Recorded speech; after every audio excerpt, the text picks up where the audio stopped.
So this is the fifth and last class of equity valuation under the SFM Dawn series. We have virtually completed everything. There was a sum on external funds required EFR which came out of the blue. Let's look at that sum. Even in that sum, Institute has done one particular mistake. The question is also mistaken, even the answer is mistaken. And there is a sum on sustainable growth rate. That sum itself is wrong. The solution also is wrong. Okay, so both the sums come into the ambiguous category. You are supposed to do it very nicely so that if it comes in the exam, you do it well. Please, dangerous sums. Have a look. Just 1 second. So before I go to EFR sum, it is better that I show you how EFR calculations are done. Okay, and what is the concept of EFR? Because we had not done it in our main classes, in the English classes. Okay, let me explain. Now, this is the balance sheet, asset side. I am calling this spontaneous current liabilities. That means the provisions, the creditors and all that. Now, this and this grows at the rate of sales. Grows at the rate of sales. Whatever is the growth rate of sales, assets will grow. That's a use of fund, because if assets grow, you require funds for it. Now, use of funds, and the creditors that they will grow, that is a source of fund. Okay, now, so the assets will grow, we require funds. The creditors are providing some funds. Apart from that, we will also have retained earnings. So that's also a source of fund. And whatever balance remains, that has to be financed. That is EFR by equity, by long-term debt, by short-term debt. Okay. So these three people will finance the EFR. External funds required is the amount of financing from these three. Now, in what proportion, that depends upon the company's desirability for debt equity ratio and so on and so forth. So, if this commonsensical thing were to be converted into a formula, which unfortunately the entire world is running by formula, then we have EFR is equal to A into G minus L into G minus M into S1 into 1 minus D. So assets into growth rate of sales minus spontaneous current liability into growth rate of sales minus net profit margin into the next year's sales into the retention ratio. If you don't want it in this form, A by S into delta S, because if you understand delta S by S is G, minus L by S into delta S minus M into S0 into 1 plus G into 1 minus D. Okay, stupidity. Trying to look at things and see that, okay, there are formulas. There are no formulas at all. EFR, I wrote EFS, sorry. EFR. But nobody can like this unless or until they have understood this part which I said. It's very simple stuff. Okay, sales grow, you have to finance assets to support the sales, whether it's plant and machinery or debtors or inventory. Some financing will come from spontaneous creditors, some will come from retained earning, the balance is EFR. Okay, let's look at the question. Just 1 second.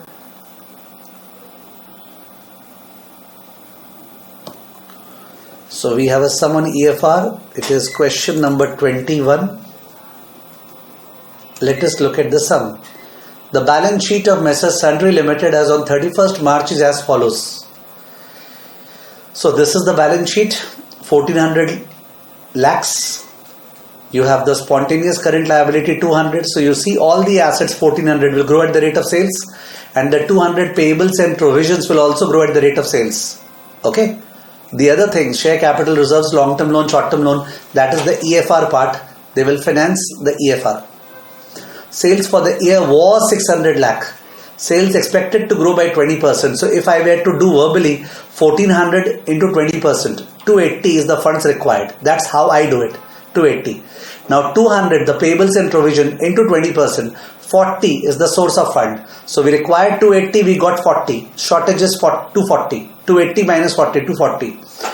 Profit margin and dividend payout ratio are 4% and 50%. So that means next year the sales will be 600 into 1.2, 720 next year sales, and 720 4%. 720 into 4% shall be the profit. that profit is coming to 288, 28.8. Profit is coming to 28.8, 720 into 4%. And out of the 28.8, 50% is retained earning. So 14.4. 14.4 is the retained earning. So in that case, 280 minus 40 minus 14.4. Okay, 280 minus 40 minus 14.4. That's coming to what? 280 minus 40 minus 14.4. 225.6. Let me just check. I may have done some mistake in a hurry. Somebody's using formula, no issues. EFR is equal to A into G minus L into G minus net profit margin into next year's sales, or let me write S0 into 1 plus G into 1 minus D. So assets is 1400, this is 0.2, liability, the spontaneous liability is 200, this is 0.2 source of finance, net profit margin is pathetic, it's only 4%, sales was 600, growth rate is 20%, so next year sales 720 into 1 minus 0.5. So if we calculate part by part, 1400 into 0.2 is what? 280 minus 200 into 0.2 is what? 40 minus 4% of 700 into 0.5. 4% of 700 into 720. 4% of 720 into 0.5. 4% of 720 into 0.5. 14.4. 4% of 720 into 14.5. I'm requesting the student to check again. 4% of 720 into 0.5. 14.4. Perfect. So 280 minus 40 is 240. 240 minus 14.4 is 225.6. This is the EFR. Straightforward. Second part of the question. Let's check whether the first part our answer is matching. Yes, its answer is matching. The company desires that the current year sales to short-term loan. Okay, current year sales to short-term loans and payables. Current year sales to short-term loans and payables and provision should be 4:3. So current year sales was 600. Current year sales was 600. So what is the short-term loans, payables and provision required? Okay, we can easily calculate. It is the current year sales 600 into 3/4. 600 into 3 by 4. Which is 450. So 450 is the short-term loans, payables and provision allowed. So 450 is the short-term payables and provision allowed. 450. 450. Okay, but our forecast of payables and provision is 240 and the short-term loan is 300. So 300 plus 240 is already 540. 540. While 450 is allowed. So that means we cannot raise any short-term payables and loans. Are you understanding? Sales is 600. Current year sales to short-term loans and payables and provision. So 600 into 3/4, that is 450 is allowed. But we already have 500. See now, already we have 500. So that means we cannot raise a single amount from short-term loan. Okay. So we are left with share capital and long-term loan. Ratio of fixed asset to long-term loan should be 1.5. So fixed asset next year will be 600 into 1.2, 720. So 720 divided by 1.5. 720 divided by 1.5 is 480. So 480 is the long-term loan allowed. What is the long-term loan? 400. So 80. So 80 amount will come from long-term loan. 80 amount will come from long-term loan. We require 225.6. So 225.6 minus 80. 225.6 minus 80. 145.6 will come from equity. 145.6 will come from equity. So where is the mistake in the sum? The sum says debt equity ratio not to exceed 1.5. Not to exceed. Let's see what debt equity ratio we are getting. So we have debt of 480 and we have equity of 500 plus 145 point something. Okay, 500 plus 145 point something, that is 645. So we have 400 divided by 645. Yeah, it is less than 1.5. Debt is 400 while the equity is 645. So it is debt equity ratio should not exceed 1.5. Perfect. It is not exceeding. So everything is perfect in the sum. Okay. There is no issue at all. Okay. You want me to show you and do it? In that case, let me show you the second part. It's saying sales to current liability should be 4:3. Sales is 600. So current liability is coming to 450, but already the current liability is 500. So we cannot raise a single amount. It's saying fixed asset to long-term debt should be 1.5. So fixed asset is what? 600 into 1.2, that's 720. So long-term debt is 720 by 1.5, which is coming to what? 480, greater than 400. So 80 is allowed to be raised. So 225.6 is the EFR, out of which 80 is coming from long-term debt. The remaining 145.6 will come from equity. So equity will become 500 plus 145.6, which is what? 645.6. And what is the debt? If we take total debt, long term plus short term, it is 480 plus I think 540. Yeah, 540, which is how much? 480 plus 540 is 1020. And 1020 divided by equity, 1020 divided by 645.6 is equal to 1.58. It's exceeding 1.5. That's the problem. It's exceeding 1.5. Okay, it's exceeding 1.5. The sum said it should not exceed. So perhaps they want to say long-term debt. But over here, fixed asset to long-term debt was given, and here long-term word was not given. So I don't know. What have they written about it? I don't think they would have written anything about it. Yeah, they have just kept mum as usual.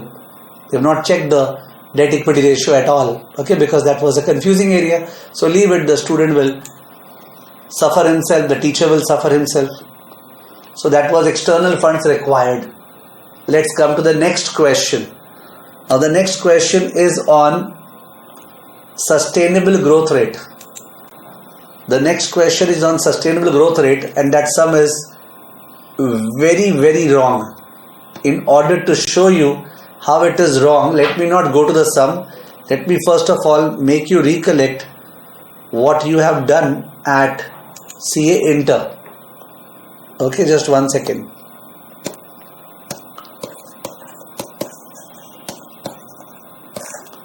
So in CA Inter, you were taught DuPont.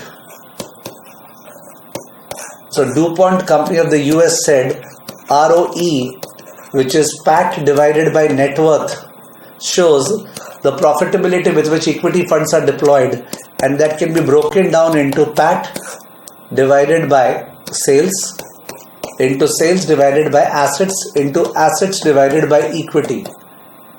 So this is the net profit margin, this is the asset turnover ratio, and this is the equity multiplier, which is 1 plus debt equity ratio, equity multiplier of financial leverage. Net profit margin into asset turnover ratio into equity multiplier. And we know sustainable growth rate G equal to B into R. So R comes from here. So look at the question. Question number 22, sorry, it's wrongly named EFR, it should have been SGR. Okay, it is sustainable growth rate. So here's the sum. AB Industry has equity capital of 12 lakh, debt of 8 lakh, sales of 30 lakhs. Two mutually exclusive proposals are under consideration for the next year. Details are as follows. You are required to calculate SGR for both the proposals. So for the first proposal, we are given the total asset to sales ratio. We can do the reciprocal of it to get the sales by asset 1 by 0.65. Net profit margin 4%. Total debt equity ratio 2:3. That means asset equity ratio is 5 by 3.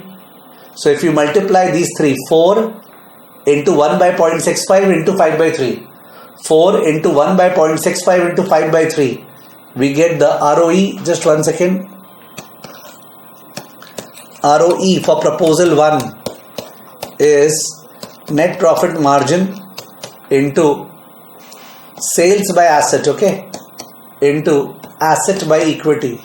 So net profit margin is 5 into 1 by 0.65 because we were given A by S into 1 plus 2 by 3 because debt equity was given. So this is 5 by 0.65 into 5 by 3. So this is coming to what? 10.26% is the ROE. Target retention ratio 75%. So B is 75%. Okay, B is 75%, B 75%. So the sustainable growth rate G is equal to B into R. So that is 0.75 into 10.26, which is equal to what? Which is 7.7%. So 7.7% is the growth rate answer. It doesn't match with ICI. I will show you what they have done, and I can't do that. Okay, I can't even teach that. Okay, it is beyond my competence. In proposal 2, once again you have the first three figures. So 5 divided by 0.62 multiplied by 5, because 4:1 means 5:1 asset by equity. So in proposal 2, if I solve it again, in proposal 2, ROE is net profit margin, which is 5. Oh, that was 4 over there. Net profit margin was 4. I think I took 5. Wait a minute, please. Here net profit margin was 4. Sorry. Net profit margin was 4. 4 by 0.65 into 5 by 3. Oh, the figure was right. 4 by 0.65 into 5 by 3. 10.26%. No issues. 4 by 0.65 into 5 by 3. And over here, net profit margin is 5. 5 divided by 0.62 into 5. So 25 by 0.62 is 40.32%. 40.32%.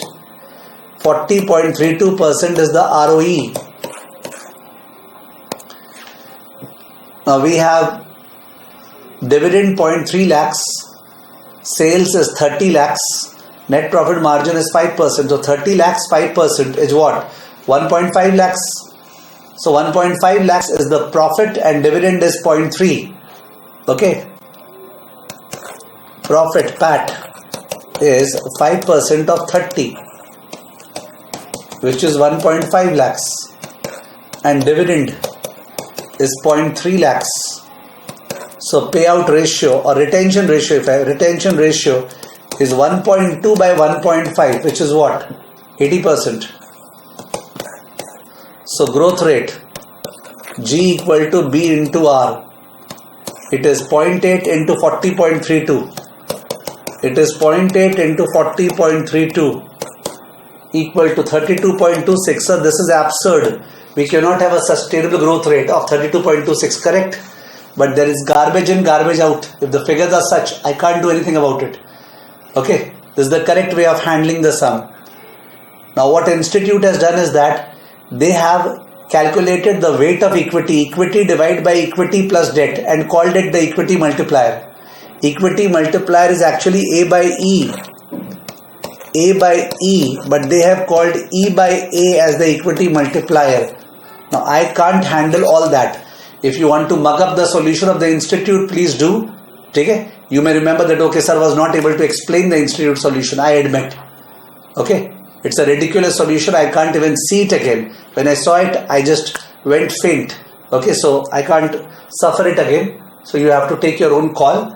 Let's hope that the institute doesn't reproduce the sum, or at least comes out with some Caringium or whatever they come out as a correct solution for their mistake. Okay, so that's what we have. Equity valuation is now over. We have done everything, not left a single thing. Perhaps I should have included one or two sums of FCFF and FCFE. I think that area I left out. FCFF, FCFE, a few sums of that. Okay. So once you do that, equity valuation is completely over. Also, Walter model formula is given in the book.